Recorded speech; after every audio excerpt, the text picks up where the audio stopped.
Hello दोस्तों, मैं विकास कुमार स्वागत करता हूं आप सभी का हमारे यूट्यूब चैनल पे। तो आज के इस वीडियो हम देखने वाले हैं कक्षा 9th का चैप्टर 1 जिसका नाम है वास्तविक संख्याएं का। हम लोग प्रश्नावली 1 से देखने वाले हैं, ठीक ना। ये वीडियो कौन सा था, पार्ट 1 है, और जो पार्ट 2 पार्ट 3 ये सभी जो भी है आपको डिस्क्रिप्शन में मिल जाएगा लिंक, तो वहाँ से आप लोग इसके देखने के बाद आप जाके देख सकते हैं, ठीक है। तो चलिए यहाँ पे वीडियो को स्टार्ट करते हैं। तो देखिए यहाँ पे प्रश्नावली 1.c ना बोले हैं, सॉरी 1c बोले हैं। तो इसका देखिए पहला क्वेश्चन, चलिए स्टार्ट करते हैं। तो पहला क्वेश्चन देखिए कि रिक्त स्थानों को भरे, ठीक ना। तो इसमें देखिए पहला क्वेश्चन है ए में कि यदि परिमेय संख्या p बटा क्यू इस प्रकार हो कि q बराबर 2 पर पावर m गुणे 5 पर पावर n, जहाँ m बिलोंग्स टू क्या है, नेचुरल नंबर, और n बिलोंग्स टू क्या है, नेचुरल नंबर। यानी कि यहाँ पे m भी है क्या, नेचुरल नंबर, नेचुरल नंबर यानी प्राकृत संख्या, और यहाँ पे भी n भी क्या है, प्राकृत संख्या है। तो बोल रहा है तो संख्या p बटा क्यू को दशमलव में बदला जा सकता है, यानी कि डॉट डॉट, यानी कौन सा होगा। यानी हमको कहने का यहाँ पे मतलब है कि यहाँ पे जो 2 पर पावर m है और 5 पर पावर n है, ठीक ना। यहाँ पे देखिए लिखते हैं q बराबर जो हमको दिया हुआ 2 पर पावर m गुणे 5 पर पावर n, ये क्या होगा, शांत होगा या अशांत होगा, हमसे ये पूछ रहा है, ठीक ना। तो देखिए ये जो है इसके बारे में हम इंट्रोडक्शन वीडियो में पूरा अच्छे डिटेल से करवा चुके थे। अगर अभी तक वो वीडियो नहीं देखें तो वो उसका भी लिंक हम डिस्क्रिप्शन में दे देंगे, आप वो वाला भी देख लीजिएगा, तब अच्छे से समझ में आएगा ये सभी।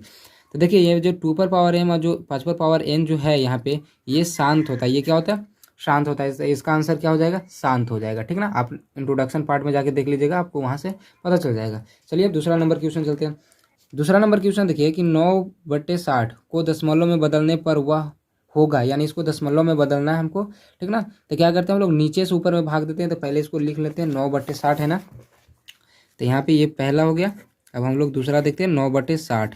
तो 9/60 को हम लोग भाग किस तरह करते हैं ये आपको मालूम है ना, बस नीचे से हम लोग ऊपर में भाग देते हैं। तो यहाँ पे 60 से 9 में भाग देंगे, तो 60 यहाँ पे लिखेंगे और 9 यहाँ पे। अब इसमें भाग देंगे तो भाग नहीं लगेगा, तो पॉइंट बैठाएंगे यहाँ पे। पॉइंट के पहले जीरो ऐसे ही आता है कि अच्छा देखने में लगता है, इसलिए लिख देते हैं, या तो नहीं भी लिख सकते हैं आप। तो यहाँ पे जीरो आएगा पॉइंट के बदले, कितना से लगेगा, 1 से लगेगा, तो यहाँ पे आ जाएगा 60। यहाँ पे जीरो से जीरो जाएगा जीरो, और 9 में से 6 जाएगा, कितना बच जाएगा, 3 बच जाएगा। पॉइंट बैठा हुआ तो हम जीरो ले सकते हैं, यहाँ से कितना से लग जाएगा, यहाँ 5 से लग जाएगा, हो जाएगा 300 पूरा पूरी। यानी क्या हो गया, ये पूरा पूरी कैंसिल हो गया। यानी इसको जब दशमलव में हम लोग चेंज किए तो इसका कितना आ गया, 0.15, 0.15। देखिए इसको ऐसे नहीं बोलिएगा 0.15, गलत हो जाता है। दशमलव के बाद अंक को एक एक करके पढ़ा जाता है, इसलिए इसको पढ़िएगा 0.15, ठीक ना। तो दूसरा का आंसर क्या आ गया, दूसरा का आंसर आ गया 0.15। आप लोग इस तरह से कर लीजिएगा, ठीक है। ये दूसरा का हो गया। चलिए अब तीसरा नंबर क्वेश्चन चलते हैं। तो तीसरा नंबर क्वेश्चन देखिए है यहाँ पे कि 3/7 को दशमलव में बदलने पर होगा। यानी अब 3/7 को हम लोग को बदलना, तो चलिए करते हैं 3/7 को। 3/7 तो इसको देखिए करेंगे कैसे हम लोग जानते हैं कि नीचे से ऊपर में भाग देते हैं। तो यानी 7 से हम लोग 3 में देंगे भाग, तो कितना से लगेगा, नहीं लगेगा, पॉइंट बैठाएंगे, यहाँ पे जीरो आ जाएगा। कितना से लगेगा, 4 से लगेगा, हो जाएगा 7×28। यहाँ से ये कैंसिल होगा, 2 बच जाएगा, बचेगा यहाँ से। अब देखिए इसको पॉइंट बैठा हुआ तो जीरो हम ले लेंगे, तो 2 से लगेगा, हो जाएगा 7 दूनी हो जाएगा 14, यहाँ से 6 आ जाएगा, ये आ जाएगा ना 6। अब इसके बाद क्या, दशमलव हम बैठा हुआ था जीरो, तो हम लेते जाएंगे, तो 8 सत्ते हो जाएगा कितना, 56, यहाँ पे हो जाएगा, बचेगा यहाँ पे 4। फिर दशमलव बैठा हुआ जीरो हम ले सकते हैं, तो कितना से लगेगा, 7 5 हो जाएगा 35। यहाँ से ये कैंसिल हो जाएगा, ये 5 बचेगा, ठीक है ना। अब देखिए पॉइंट बैठा हुआ था, हम जीरो ले लेंगे, तो कितना, 7 से लगेगा, हो जाएगा 49, यहाँ पे ये हो गया 49। इसको घटाएंगे तो कितना आ जाएगा, 1 बचेगा। अब देखिए यहाँ पे अब कितना से लगेगा, तो हम लोग पॉइंट बैठा हुआ था जीरो, यहाँ पे तो ला सकते हैं हम आराम से। फिर 1 से लगेगा, अब यहाँ पे कितना बचा, 3। अब देखिए क्या हुआ कि 3 पहले भी था, फिर 3 आ गया, तो पॉइंट बैठाएंगे तो जीरो यहाँ पे आएगा, कितना से लगेगा, 4 से लगेगा, 7 चौ हो जाएगा 28। यानी कि फिर कितना बचा, 2। यहाँ पे देखिए 2 बचा था। यानी अब देख रहे हैं क्या होते रहा जा रहा है, रिपीट होते जाएगा। अब यहाँ से रिपीट होते जाएगा, फिर आएगा, कितना आएगा, 2 से लगेगा, 8 से लगेगा, 5 7 1, इस तरह से ये क्या होगा, लगते जाएगा। तो ये देखिए क्या है, ये डॉट डॉट में जाते रहेगा, ये डॉट डॉट में जाते रहेगा। तो इसको रोकने के लिए क्या कर देंगे हम ना, यहाँ पे देखिए यहीं पे हम लिख देते हैं। देखिए ये वाला जो एक एक बार हो रहा था उसको लिखते हैं 0.42857 1 तक तो आया था, उसके बाद 4 से ना रिपीट होना स्टार्ट हो गया। देखिए 4 से स्टार्ट है, तो बार बार ये अब इसी जाते रहेगा। तो इसको रोकने के लिए क्या करेंगे, इस पर ऊपर में हम बार लगा देंगे, ठीक ना। ये हो जाएगा, ये इसका हो जाएगा आंसर, ठीक ना। समझ गए, ये क्या हो गया, इसका आंसर तीसरा का हो गया ये आंसर, ठीक है। इस तरह से आप लोग लिख लीजिएगा इसको, और फिर ये वाला लिख लीजिएगा, हो गया इसका आंसर। चलिए अब आगे देखते हैं। अब देख रहे हैं अगला नंबर क्वेश्चन है, आगे देखिए डी में है कि प्रत्येक आवर्त दशमलव भिन्न एक संख्या का दशमलव रूप है। यानी कि क्या होता है, यानी कि हमको बतलाना है परिमेय संख्या होता है या अपरिमेय संख्या होता है, हमको ये बतलाना है, ठीक ना। आवर्त देखिए बोल रहा था, देखिए आवर्त, ये देखिए ये एक तरह का आवर्त है। आवर्त का मतलब जानते हैं आप लोग, देखिए यहाँ पे चौथा का हम लोग कर लेते हैं, यहाँ पे चौथा कर लेते हैं। आवर्त, देखिए आवर्त, आवर्त का मतलब हो गया आवर्ती, आवर्त का मतलब क्या हो गया आवर्ती। ये देखिए ये सभी के बारे में हम फर्स्ट वीडियो में इंट्रोडक्शन पार्ट में बताए हुए, फिर भी यहाँ पे बता देते हैं। एक होता है अनावर्ती, एक होता है अनावर्ती। तो देखिए आवर्त या आवर्ती दोनों जुड़वा भाई, मतलब एक ही जैसा, जैसे इंडिया को कैसे बोल देते हैं भारत बोल देते हैं, हिंदुस्तान बोल देते हैं, बात एक ही है, वैसे ही आवर्त बोलिए या तो आवर्ती बोलिए, बात एक ही। तो आवर्ती कैसा होता है, यानी आवर्त कैसा होता है, तो इस तरह से देखिए डॉट डॉट में जाते रहेगा, बार बार रिपीट होते रहता है, रिपीट होते रहेगा, रिपीट होते रहेगा, तो उसको बोल देंगे आवर्ती। लेकिन अनावर्ती किसको बोलते हैं, जो कि रिपीट नहीं हो, जो कि रिपीट नहीं हो। जैसे पाई, पाई का मान क्या होता है 3.14, ये क्या हो जाए अलग अलग जाते रहेगा, कभी सेम नहीं आएगा। यहाँ पे देखिए कैसे 4 आया था फिर 4 आने लगा, यानी कि रिपीट होने लगा था ना यहाँ से। तो इस तरह से जब रिपीट होता है तो उसको आवर्त या तो आवर्ती बोलते हैं, लेकिन बार बार अलग अलग जाते रहे, बार बार क्या होता है अलग अलग जाते रहेगा, यानी कभी कोई सेम आएगा ही नहीं, ठीक ना। तो उसको क्या बोलते हैं हम लोग अनावर्ती बोलते हैं।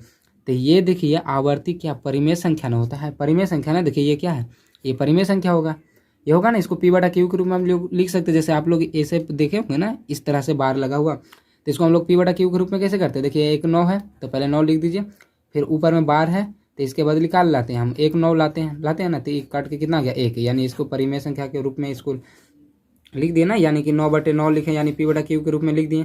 तो जब हम लोग जिसको पी बटा क्यू के रूप में लिख सकते हैं वो आवर्त संख्या होता है, यानी कि उसको परिमेय संख्या बोल सकते हैं।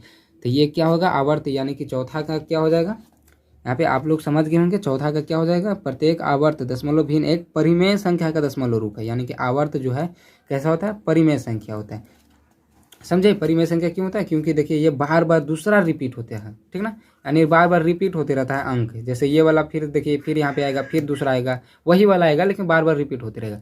और अनावर्ती में अलग अलग किस्म कहते रहेगा, सेम कभी नहीं आएगा, ठीक है। चलते हैं अब आगे देखते हैं। अब आगे देखिए ई में है कि प्रत्येक शांत दशमलव भिन्न एक संख्या का दशमलव रूप है। तो ये भी क्या हो जाएगा, जितना भी शांत रहता है सभी क्या हो जाता है, तो शांत हम लोग तो जानते हैं परिमेय संख्या होता है। जैसे देखिए कैसे यहाँ पे देखिए हम लोग भाग दिए ना, ये वाला शांत हो गया, क्योंकि देखिए ना डॉट डॉट में जा रहा है, यानी कि जिसका पूरा पूरा भाग लग जाए ना वो हो जाता है शांत, वो क्या हो जाता है शांत। तो देखिए यहाँ पे ये 9/60 क्या है, अरे 9/60 क्या, देखिए पी बटा क्यू के रूप में लिखा हुआ, यानी कि परिमेय संख्या थी, इसी से ना ये आया, इसी से ना ये आया। तो देखिए जो डॉट डॉट में नहीं रहता, जो डॉट डॉट में नहीं रहता, यानी जिसका शेषफल पूरा पूरी कट जाए वो होता है शांत। तो देखिए ये इसी से आया था, यानी 9/60 क्या है परिमेय संख्या ना। तो इसका क्या हो जाएगा, ई का क्या आंसर हो जाएगा, ई का हो जाएगा प्रत्येक शांत दशमलव भिन्न एक परिमेय संख्या का दशमलव रूप है, ठीक है, ये समझ गए। अब एफ नंबर क्वेश्चन देखिए है, एफ नंबर क्वेश्चन क्या कह रहा है कि अपरिमेय संख्याओं का दशमलव रूप न तो होता है ना, मतलब दो को बताना है। तो अपरिमेय संख्या देखिए कब होता है, जैसे देखिए ये वाला जो है ये क्या है अपरिमेय संख्या होगा, क्योंकि देखिए डॉट डॉट डॉट डॉट में जाते रहा, इसको पी बटा क्यू के रूप में हम लिखेंगे नहीं लिख पाएंगे, तो ये क्या हो जाएगा अपरिमेय संख्या। तो इसको हम लोग क्या बोलते हैं अनावर्ती ना, अनावर्ती ना। तो इसको देखिए हम यहाँ पे क्या लिख सकते हैं, इसका आंसर देखिए हो जाएगा एफ का कि अपरिमेय संख्याओं का दशमलव रूप न तो शांत होता है और न ही आवर्त यानी कि आवर्ती होता है। न ही देखिए ये वाला, देखिए यहाँ पे न ही ये वाला होगा और न ही ये वाला जो ऐसे शांत हुआ था ना ये वाला होगा, ये दोनों में से कोई नहीं होगा। क्या चीज़ होगा अपरिमेय कब होता है, जब जिसका डॉट डॉट में जाते रहता है, यानी जिसको हम पी बटा क्यू के रूप में नहीं लिख सकते। लेकिन इसको तो देखिए हम पी बटा क्यू के रूप में लिख सकते हैं, इसको भी हम पी बटा क्यू के रूप में लिख सकते हैं, जैसे देखिए पी बटा क्यू के रूप में लिखा हुआ था, ठीक ना। तो अपरिमेय संख्या का कौन सा हो जाएगा, ये हो जाएगा, ठीक ना, अपरिमेय संख्या ये हो जाएगा। तो इसका आंसर यहाँ पे क्या हो जाएगा, देखिए एफ का आंसर हो जाएगा अपरिमेय संख्याओं का दशमलव रूप न तो शांत होता है और न आवर्त होता है। यहाँ पे लिख लीजिएगा, शांत यहाँ पे लिखिएगा और यहाँ पे आवर्त लिख दीजिएगा, या तो आवर्ती का, क्योंकि बात दोनों एक ही होता है ना, आवर्ती या तो आवर्ती, ठीक है। चलते हैं अब अगले नंबर क्वेश्चन पे। अब देखिए जी नंबर क्वेश्चन देखिए है कि 0.5 और 0.6 के बीच एक अपरिमेय संख्या है, ठीक ना, एक अपरिमेय संख्या हमको निकालना है। तो अपरिमेय संख्या कैसा, मतलब जो डॉट डॉट में जाते रहे वही ना। तो इसको देखिए हम लिख सकते हैं इस तरह, देखिए 0.5 और 0.6 का ना बीच पूछ रहा था, तो इसके बीच में देखिए हमें इस तरह से देखिए लिख सकते हैं, जो कि हमेशा क्या हो, डॉट डॉट में जाते रहे, ठीक है ना। जैसे देखिए यहाँ पे 0.53 जो आंसर बुक में वही वाला दे रहे हैं, ताकि आप लोग कंफ्यूज ना हो। 0.53 5 3 5 3 5 3 ऐसे करके डॉट डॉट में लेते रहिए, हमेशा ही चलते जाएगा इसके बीच में, ये दोनों के बीच में। आप कुछ भी ले सकते हैं, 0.54 इस तरह से ले सकते हैं डॉट डॉट में, या तो आपका मान है 0. हो जाएगा 5 6 इस तरह से आप लोग ले सकते हैं, ठीक ना। तो ये सभी क्या हो जाते हैं, अपरिमेय संख्या। लेकिन एक बोल रहा था तो आप यही वाला लिख लीजिएगा, अगर 2 बोलता तो ये भी लिख लेते, 3 को बोलता तो ये भी लिख लेते, इस तरह से हम बहुत सारा लिख सकते हैं, ठीक ना। तो ये हो गया अपरिमेय संख्या, ठीक ना, दो संख्याओं के बीच। अब चलिए देखिए अगला नंबर क्वेश्चन देखिए है, एच नंबर क्वेश्चन है कि 0.1 और 0.2 के बीच 5 परिमेय संख्या है, ठीक ना। इसके बीच देखिए 5 को बोल रहा है, परिमेय संख्या बोल रहा है, तो 5 परिमेय संख्या लेते हैं। देखिए एच नंबर था, ये कौन सा हो गया था, ये जी हो गया था। तो एच वाला देखिए क्या है, कौन कौन है, 0.1 और 0.2 के बीच। तो यहाँ पे देखिए 1 के बाद दशमलव के बाद हम 0 लिख सकते हैं, इसके बाद भी हम 0 लिख सकते हैं, ठीक है। तो इसके बाद 5 परिमेय संख्या पूछ रहा है, इसके बीच में, इसके बीच में। तो देखिए लिख लेते हैं, कोई दिक्कत नहीं। ये 10 है, 11 12 13 14 15 कई हो गया, 1 2 3 4 5 गो हो गया। चलिए देखिए ये इसका आंसर हो जाएगा, ठीक ना। अब देखिए आप लोग समझिएगा कि यही काहे लिखे, बहुत सारा होता है, आप चाहें तो कुछ भी लिख सकते हैं इसके बीच में। जैसे 0.1 और 0.2 के बीच, तो यहाँ पे आप लिख सकते हैं 0.1 और 5, ठीक ना, इस तरह से लिख सकते हैं। फिर हो जाएगा 0.18 0. यहाँ पे 1 ही करिएगा, 1 3 5 7 इस तरह से कुछ भी आप लिख सकते हैं 5 को। यानी कि ये 2 नहीं आना चाहिए, यानी यहाँ पे 2 नहीं आना चाहिए, ठीक ना, यहाँ पे 2 नहीं आना चाहिए। बाकी ये 2 संख्या जो दिया हुआ है ना, इसके बीच में अनंत परिमेय संख्या हो सकती है, बहुत सारा हम लिख सकते हैं। तो ये समझ गए होंगे आप हम कैसे लिखें, और ये भी किस तरह से लिखें जो, ठीक है। चलते हैं अब आगे। चलिए अब देखिए दूसरा नंबर क्वेश्चन है कि अपरिमेय संख्याएं दशमलव के रूप में शांत होती है या अशांत। तो जो अपरिमेय संख्या होता है वो दशमलव के रूप में अशांत ना होता है, अभी हम लोग देख चुके थे थोड़ा देर पहले। तो इसका क्या हो जाएगा, अशांत हो जाएगा। दूसरा का ए का हो जाएगा आंसर क्या, अशांत हो जाएगा। फिर बी नंबर देखिए है कि दशमलव रूप में यदि वास्तविक संख्या आवर्ती हो तो वह परिमेय होगी या अपरिमेय। यानी कि क्या बोला जा रहा है, समझे क्यों। दशमलव रूप में यदि वास्तविक संख्या आवर्ती, ठीक ना, आवर्ती होगा। पहले क्वेश्चन को अच्छा से पढ़ के समझिए, बी नंबर क्वेश्चन था ना, आवर्ती होता है तो परिमेय होता है या अपरिमेय होता है। तो पहले हम लोग देख लेते हैं आवर्ती किस तरह से होता है। यानी 0.54 ये डॉट डॉट में बार बार जाते रहता है। यानी हम इसको हम इस तरह से लिख सकते हैं। देखिए बार बार रिपीट कौन हो रहा है, 5.4 5 4 बार बार ये रिपीट हो रहा है। तो इसको हम लोग यहाँ पे बार लगा सकते हैं, इसके ऊपर ऐसे लिख सकते हैं। अब इस तरह का जो होता है इसको हम P/Q के रूप में लिख सकते हैं, और जिसको हम P/Q के रूप में लिख सकते हैं वो क्या होता है, परिमेय। तो इसका भी आंसर क्या हो जाएगा, इसका हो जाएगा आंसर परिमेय हो जाएगा। बी का आंसर क्या हो जाएगा, परिमेय हो गया, ठीक है। चलिए देखिए अब आगे देखते हैं। सी नंबर क्वेश्चन है देखिए कि 2 वास्तविक संख्याएं लिखे जो अपरिमेय नहीं है। तो 2 वास्तविक संख्याएं कुछ भी आप लिख सकते हैं। जैसे सी नंबर का हो जाएगा 4 लिख दीजिए, 5 लिख दीजिए, जो 2 वास्तविक संख्याएं लिखना, कुछ भी लिख सकते हैं आप लोग, ठीक ना, जो कि क्या है, अपरिमेय नहीं हो। यानी कि आप मान के चलिए आपका मान है 5/4 भी लिख दीजिए, 3/2 भी लिख दीजिए, कुछ भी आप लिख सकते हैं। सिर्फ परिमेय संख्या, अपरिमेय वाला नहीं, यानी कि रूट वाला छोड़ के बाकी कुछ भी आप लिख सकते हैं, ठीक है। जैसे हम 0 ले लिए, 2 ले लिए, इस तरह से कोई भी आपको जो आंसर रहेगा देना वो आप दे सकते हैं, ठीक है। चलिए अब आगे चलते हैं। अब देखिए है आगे देखिए है डी नंबर है कि अपरिमेय संख्या पाई का मान किस परिमेय संख्या के बहुत निकट है। तो हम लोग जानते हैं पाई का मान क्या होता है। अगर डी नंबर क्वेश्चन है, पाई का मान होता है 3.14, इस तरह से ये जाते रहता है, ठीक ना। तो अब ये देखिए पाई का मान जो है अपरिमेय संख्या है, यानी कि डॉट डॉट में जाते रहता है, ये कभी रुकने वाला नहीं है। तो अब जब हम लोग मैथ सोल्व करते हैं तो हम लोग को बहुत प्रॉब्लम होता है, इसलिए इसको क्या कर दिया गया, लगभग में एक परिमेय संख्या के बराबर मान लिया, ठीक ना। लगभग में इसको एक परिमेय संख्या के बराबर मान लिया, जो कि है 22/7। इसका आंसर क्या हो जाएगा, 22/7 हो जाएगा, ठीक ना। इसको लगभग में हम लोग जानते हैं कि पाई का मान क्या होता है, 22/7। इसको लगभग में मान लिया है क्योंकि ये एक परिमेय संख्या है, ठीक ना। चलिए अब आगे चलते हैं। देखिए ई नंबर क्वेश्चन देखिए है, ई नंबर देखिए क्वेश्चन है कि 3.14267 का पी बटा क्यू रूप क्या होगा। पी बटा क्यू के हमको रूप में लिखना है। चलिए पहले ये क्वेश्चन को लिख लेते हैं। तो यहाँ पे देखिए क्या है, 3 है 0.14267 इसको हम लोग को क्या लिखना, पी बटा क्यू के रूप में। तो दशमलव के बाद देखिए क्या अंक है, 1 2 3 4 5 6 यानी कि 6 अंक है, यानी दशमलव जो है 6 अंक के बाद है। तो हम लोग जानते हैं उसके नीचे 6 जीरो लिख सकते हैं। तो इसको लिखिए, 3 दशमलव हटाइए, 1 4 2 6 7 8 और 6 जीरो है, सॉरी 6 अंक है दशमलव के बाद, तो 6 जीरो नीचे में लिख दिए, 1 2 3 4 5 6 यानी 1 छोड़ के 6 जीरो। ठीक है, ये हो गया पी बटा क्यू के रूप में ये लिखा गया। ये हो गया ए का आंसर। चलिए अब आगे चलते हैं। अब देखिए तीसरा नंबर क्वेश्चन है कि निम्नलिखित में परिमेय और अपरिमेय संख्याओं को पहचाने। ठीक ना, तो परिमेय अपरिमेय हमको पहचाना। तो देखिए √16 का क्या हो रहा है, पूरा पूरा वर्गमूल निकल रहा है। √16 का वर्गमूल कितना होता है, 4 होता है ना।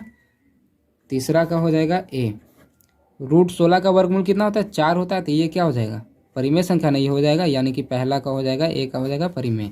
ठीक है, अब देखिए बी नंबर क्वेश्चन है √6। √6 का तो वर्गमूल नहीं निकलता है, √6 का तो वर्गमूल नहीं निकलता है। तो ये हो जाएगा क्या, अपरिमेय संख्या हो जाएगा। ये इसको लिख देते हैं, अपरिमेय संख्या हो गया। ठीक है, अब चलिए आगे देखते हैं। आगे देखिए तीसरी है कि -√7। तो यहाँ पे √7 का भी वर्गमूल नहीं निकलता है। तो यहाँ पे क्या हो जाएगा, ये भी क्या हो जाएगा, अपरिमेय हो जाएगा यहाँ पे अपरिमेय संख्या। ये भी हो जाएगा, यही वाला हो जाएगा। यहाँ पे लिख भी देते हैं, नहीं तो आप लोग कंफ्यूज हो जाएगा। ये अपरिमेय हो गया। ठीक है, अब चलिए डी वाला देखते हैं। तो डी में देखिए क्या है, डी में है √225। तो ये हम जानते हैं 15 का वर्गमूल होता है।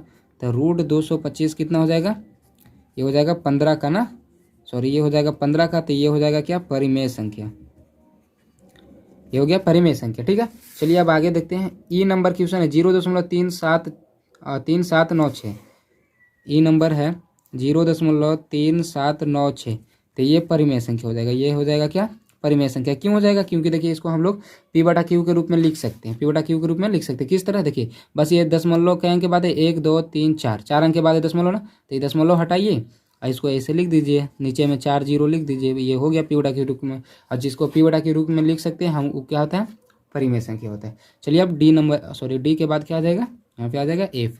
एफ में देखिए क्या है, यहाँ पे देखिए 1.5342736849321765 यानी देख रहे कोई रिपीट हो रहा है आपस में नहीं, सब अलग अलग जा रहा है। सब क्या आ रहा है, अलग अलग जा रहा है, रिपीट कोई नहीं हो रहा है यहाँ पे, नहीं ना। जैसे इस तरह से देखिए हो रहा है, मान के चलिए अगर इस तरह से होता 0.54325432 इस तरह से देखिए रिपीट होते जाता, तब ये हो जाता है परिमेय संख्या। रिपीट होते जाता है तो, लेकिन यहाँ पे देखिए रिपीट नहीं होते जा रहा है, इसलिए ये क्या हो जाएगा, अपरिमेय संख्या। क्या हो जाएगा, अपरिमेय संख्या।